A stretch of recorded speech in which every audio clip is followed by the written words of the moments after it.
A Igreja de modo algum nega a realidade das manifestações. Ao contrário, como vemos nas citações precedentes, admite-as totalmente, atribuindo-as à exclusiva intervenção dos demônios. É debalde invocar os evangelhos como fazem alguns para justificar a sua interdição, visto que os evangelhos nada dizem a esse respeito. O supremo argumento que prevalece é a proibição de Moisés. A seguir, damos os termos nos quais se refere ao assunto a mesma pastoral que citamos nos capítulos precedentes. Não é permitido entreter relações com eles, os espíritos, seja imediatamente, seja por intermédio dos que os evocam e o interrogam. A lei mosaica punia os gentios. Não procureis os mágicos, diz o Levítico, nem procureis saber coisa alguma dos adivinhos, de maneira a vos contaminardes por meio deles.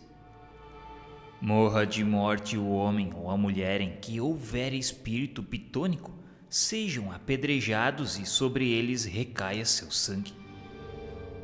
O Deuteronômio diz no capítulo 18, nos versículos 10 a 12: Nunca exista entre vós quem consulte adivinhos, quem observe sonhos e agouros, quem use de malefícios, sortilégios, encantos, ou consultem os que têm o espírito pitônico e se dão a práticas de adivinhação, interrogando os mortos. O Senhor abomina todas essas coisas e destruirá à vossa entrada as nações que cometem tais crimes. Mas achamos útil, e para melhor compreensão do verdadeiro sentido das palavras de Moisés, reproduzir por completo o texto um tanto abreviado na citação antecedente, que nos diz: Não vos desvieis do vosso Deus para procurar mágicos, não consulteis os adivinhos e receai que vós contamineis dirigindo-vos a eles. Eu sou o Senhor vosso Deus.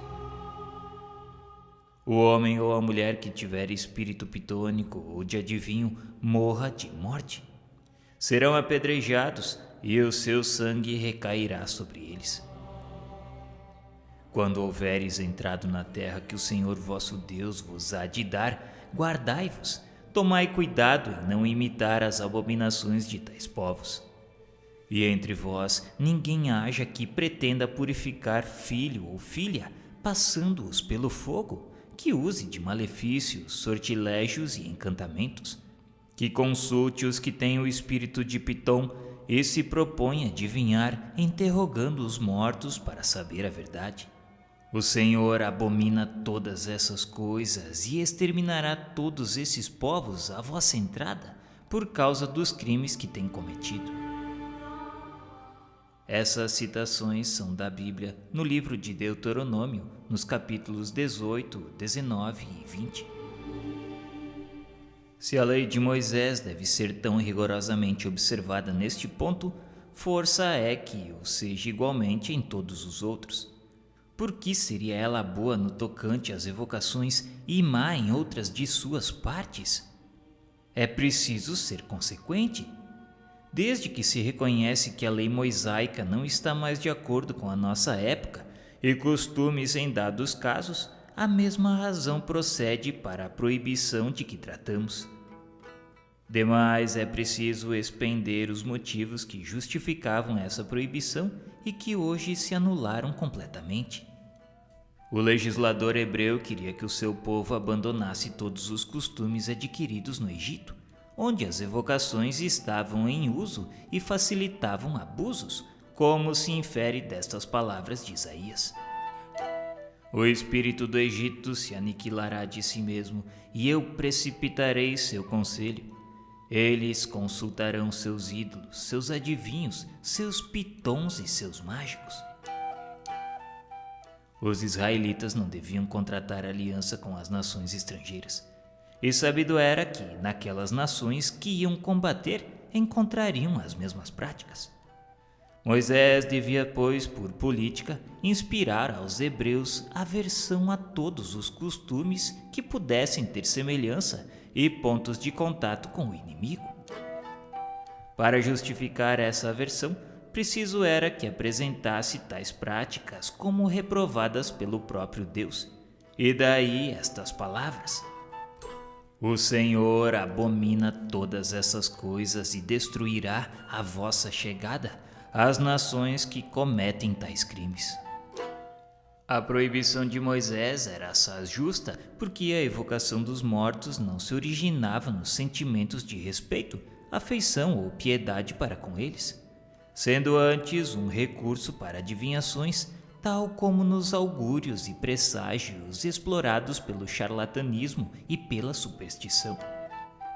Essas práticas, ao que parece, também eram objeto de negócio, e Moisés, por mais que fizesse, não conseguiu desentranhá-las dos costumes populares. As seguintes palavras do profeta justificam o acerto: quando vos disserem, consultai os mágicos e adivinhos que balbuciam encantamentos, respondei: não consulta cada povo ao seu Deus? E aos mortos se fala do que compete aos vivos? Sou eu quem aponta a falsidade dos prodígios mágicos, quem enlouquece os que se propõem a adivinhar, quem transtorna o espírito dos sábios e confunde a sua ciência vã. Que esses adivinhos que estudam o céu, contemplam os astros e contam os meses para fazer predições, dizendo revelar-vos o futuro, venham agora salvar-vos. Eles tornaram-se como a palha e o fogo os devorou. Não poderão livrar suas almas do fogo ardente. Não restarão das chamas que despedirem, nem carvões que possam aquecer, nem fogo ao qual se possam sentar. Eis ao que ficarão reduzidas todas essas coisas das quais vos tendes ocupado com tanto afinco. Os traficantes que convosco traficam desde a infância foram-se cada qual para o seu lado, sem que um só deles se encontre que vos tire os vossos males. Nesse capítulo, Isaías dirige-se aos babilônios sob a figura alegórica da Virgem filha de Babilônia, filha de Caldeus. Diz ele que os adivinhos não impedirão a ruína da monarquia. No seguinte capítulo, dirige-se diretamente aos israelitas. Vinde aqui vós outros filhos de uma goureira, raça de um homem adúltero e de uma mulher prostituída. De quem vos rides vós? Contra quem abristes a boca e mostrastes ferinas línguas? Não sois vós filhos perversos de bastarda raça? Vós que procurais conforto em vossos deuses debaixo de todas as frontes, sacrificando-lhe os tenros filhinhos nas torrentes, sob os rochedos sobranceiros? Depositastes a vossa confiança nas pedras da torrente, espalhastes e bebestes licores em suas honras, oferecestes sacrifícios. Depois disso, como não se acender a minha indignação? Essas palavras são inequívocas e provam claramente que nesse tempo as evocações tinham por fim a adivinhação, ao mesmo tempo que constituíam comércio, associadas às práticas da magia e do sortilégio, acompanhadas até de sacrifícios humanos. Moisés tinha razão, portanto, proibindo tais coisas e afirmando que Deus as abominava. Essas práticas supersticiosas perpetuaram-se até a Idade Média, mas hoje a razão predomina, ao mesmo tempo que o Espiritismo veio mostrar o fim exclusivamente moral, consolador e religioso das relações de além-túmulo. Uma vez, porém, que os espíritas não sacrificam criancinhas nem fazem libações para honrar deuses, uma vez que não interrogam astros, mortos e augures para adivinhar a verdade sabiamente velada aos homens, uma vez que repudiam traficar com a faculdade de comunicar com os espíritos, uma vez que os não move a curiosidade nem a cupidez, mas um sentimento de piedade, um desejo de instruir-se e melhorar-se, aliviando as almas sofredoras, uma vez que assim é, porque é, a proibição de Moisés não lhes pode ser extensiva. Se os que clamam injustamente contra os espíritas se aprofundassem mais no sentido das palavras bíblicas reconheceriam que nada existe de análogo nos princípios do Espiritismo com o que se passava entre os hebreus. A verdade é que o Espiritismo condena tudo que motivou a interdição de Moisés, mas os seus adversários, no afã de encontrar argumentos com que rebatam as novas ideias, nem se apercebem que tais argumentos são negativos por serem completamente falsos. A lei civil contemporânea pune todos os abusos que Moisés tinha em vista reprimir. Contudo, se ele pronunciou a pena última contra os delinquentes, é porque lhe faleciam meios brandos para governar um povo tão indisciplinado. Esta pena, ao demais, era muito prodigalizada na legislação mosaica, pois não havia muito onde escolher nos meios de repressão. Sem prisões nem casas de correção no deserto, Moisés não podia graduar a penalidade como se faz em nossos dias. Além de que o seu povo não era de natureza a atemorizar-se com penas puramente disciplinares. Carecem, portanto, de razão os que se apoiam na severidade do castigo para provar o grau de culpabilidade da evocação dos mortos. Conviria, por consideração à lei de Moisés, manter a pena capital em todos os casos nos quais ele a prescrevia? Por que então reviver com tanta insistência este artigo, silenciando ao mesmo tempo o princípio do capítulo que proíbe aos sacerdotes a posse de bens terrenos e partilhar qualquer herança, porque o Senhor é a sua própria herança? Há duas partes distintas na lei de Moisés: a lei de Deus propriamente dita, promulgada sobre o Sinai, e a lei civil ou disciplinar apropriada aos costumes e caráter do povo. Uma dessas leis é invariável, ao passo que a outra se modifica com o tempo.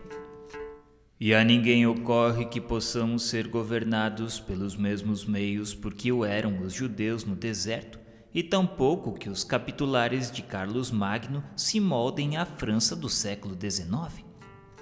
Quem pensaria hoje, por exemplo, em reviver este artigo da lei mosaica? Se um boi escornar um homem ou mulher, que disso morram, seja o boi apedrejado e ninguém coma de sua carne, mas o dono do boi será julgado inocente. Este artigo, que nos parece tão absurdo, não tinha, no entanto, outro objetivo que o de punir o boi e inocentar o dono, equivalendo simplesmente à confiscação do animal, causa do acidente, para obrigar o proprietário a maior vigilância. A perda do boi era a punição que devia ser bem sensível para um povo de pastores, a ponto de dispensar outra qualquer. Entretanto, essa perda a ninguém aproveitava, por ser proibido comer a carne. Outros artigos prescrevem o caso em que o proprietário é responsável. Tudo tinha sua razão de ser na legislação de Moisés, uma vez que tudo ela prevê em seus mínimos detalhes, mas a forma, bem como o fundo, adaptavam-se às circunstâncias ocasionais. Se Moisés voltasse em nossos dias para legislar sob uma nação civilizada, de certo não lhe daria um código igual aos dos hebreus. A essa objeção opõe a afirmativa de que todas as leis de Moisés foram ditadas em nome de Deus, assim como as do Sinai. A esta objeção opõe a afirmativa de que todas as leis de Moisés foram ditas em nome de Deus, assim como as do Sinai. Mas julgando-as todas de fonte divina, por que ao decálogo limitam os mandamentos? Qual a razão dessa diferença? Pois não é certo que, se todas essas leis emanam de Deus, devem todas ser igualmente obrigatórias? E por que não conservaram a circuncisão a qual Jesus se submeteu e não aboliu? Esquecem que, para dar autoridade às suas leis, todos os legisladores antigos lhe atribuíam uma origem divina.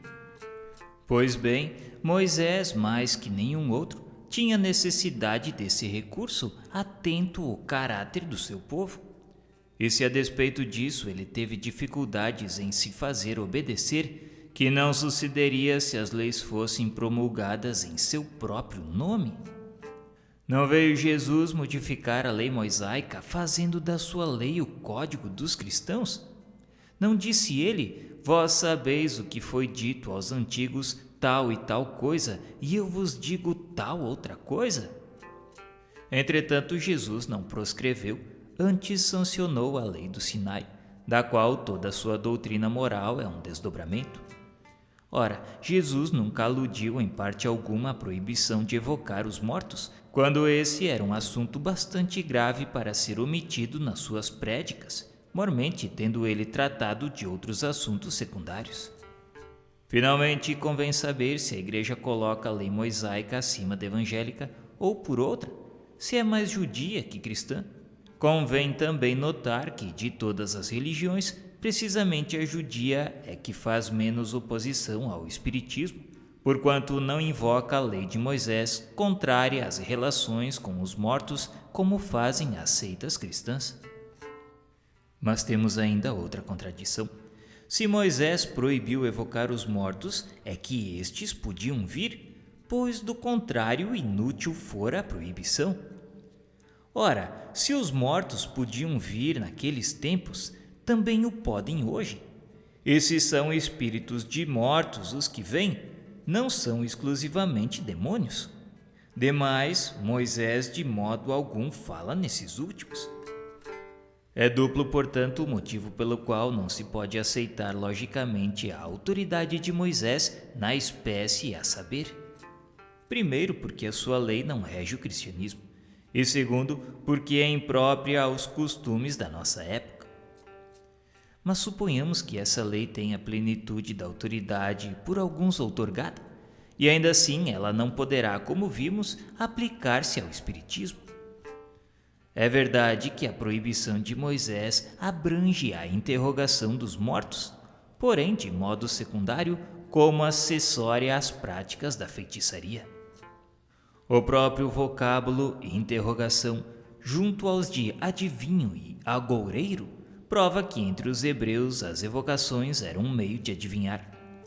Entretanto, os espíritas só evocam mortos para receber sábios conselhos e obter alívio em favor dos que sofrem, nunca para conseguir revelações ilícitas.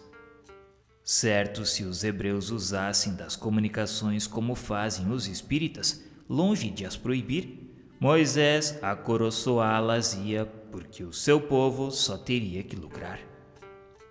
É certo que alguns críticos, jucundos ou mal intencionados, têm descrito as reuniões espíritas como assembleias de nigromantes ou feiticeiros, e os médiuns como astrólogos e ciganos.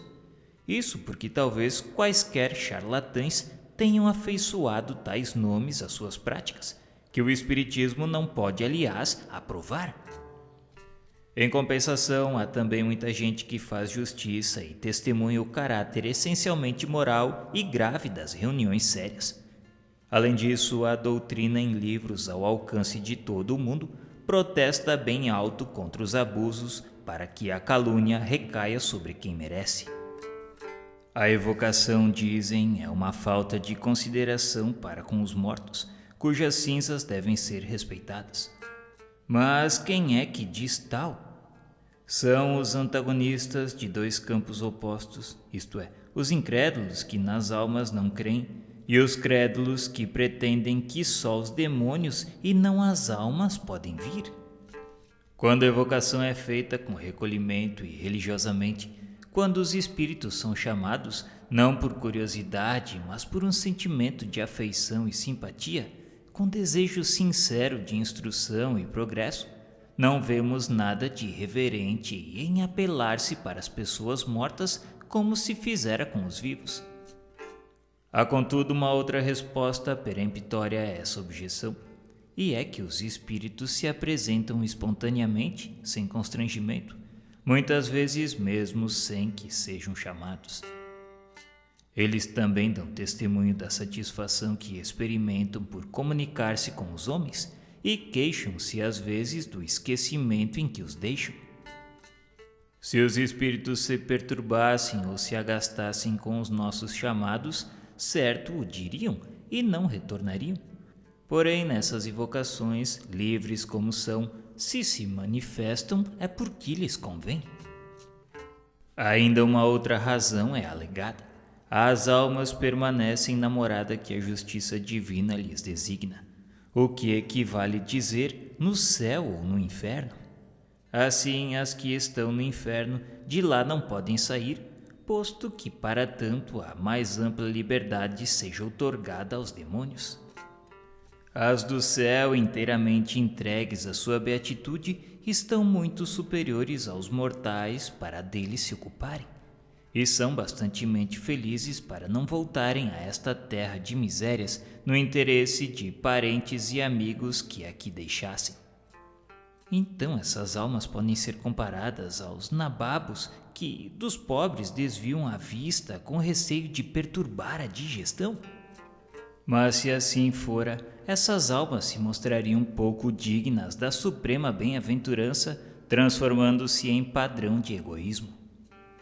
Restam ainda as almas do purgatório, porém estas, sofredoras como devem ser, antes que doutra coisa, devem cuidar da sua salvação. Desse modo, não podendo nenhumas nem outras almas corresponder ao nosso apelo, somente o demônio se apresenta em seu lugar. Então é o caso de dizer, se as almas não podem vir, não há de que recear pela perturbação do seu repouso. Mas aqui reponta uma outra dificuldade. Se as almas bem-aventuradas não podem deixar a mansão gloriosa para socorrer os mortais, por que invoca a Igreja a assistência dos santos que devem fruir ainda maior soma de beatitude? Por que aconselha invocá-los em casos de moléstia, de aflição e de flagelos? Por que razão, e segundo essa mesma Igreja, os santos e a própria Virgem aparecem aos homens e fazem milagres? Estes deixam o céu para baixar a terra, entretanto os que estão menos elevados não o podem fazer. Que os céticos neguem a manifestação das almas. Vá isto que nelas não acreditam, mas o que se torna estranhável é ver encarniçar-se contra os meios de provar a sua existência, esforçando-se por demonstrar a impossibilidade desses meios, aqueles mesmos cujas crenças repousam na existência e no futuro das almas.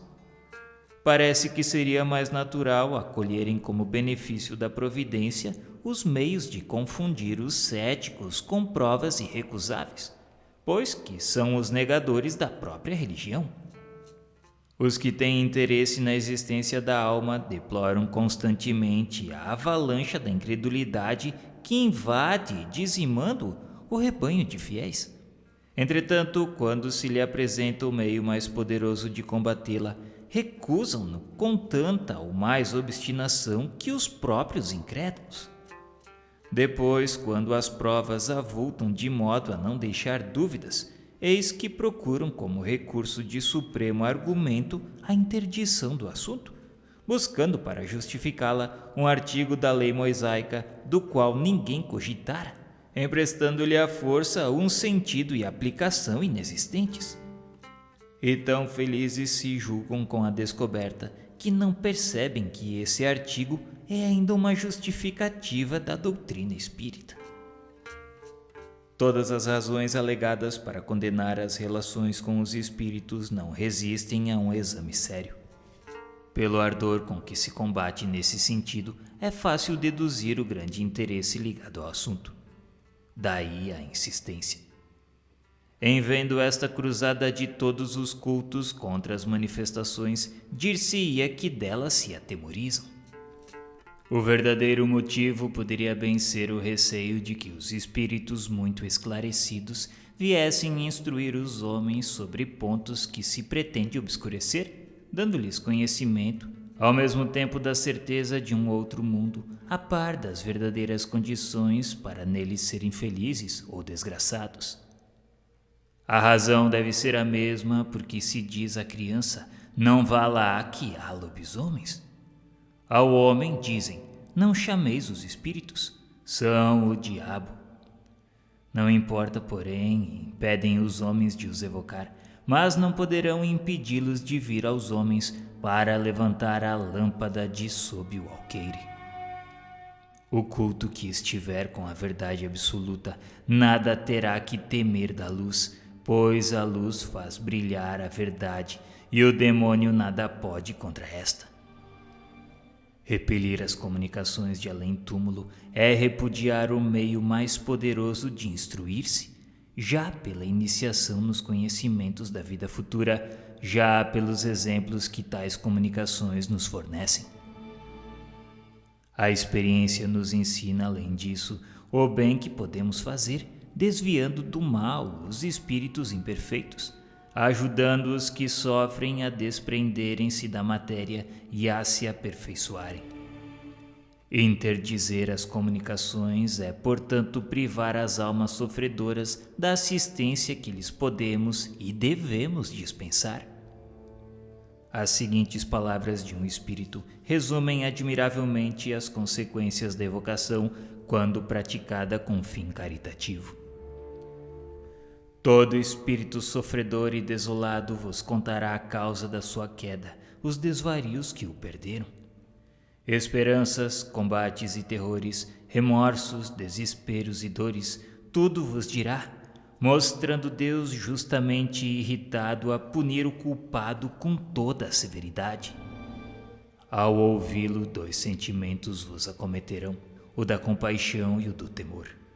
Compaixão por ele, temor por vós mesmos. E se o seguirdes nos seus queixumes, vereis então que Deus jamais o perde de vista, esperando o pecador arrependido e estendendo-lhe os braços logo que procure regenerar-se. Do culpado vereis enfim os progressos benéficos para os quais tereis a felicidade e a glória de contribuir, com a solicitude e o carinho do cirurgião acompanhando a cicatrização da ferida que pensa diariamente.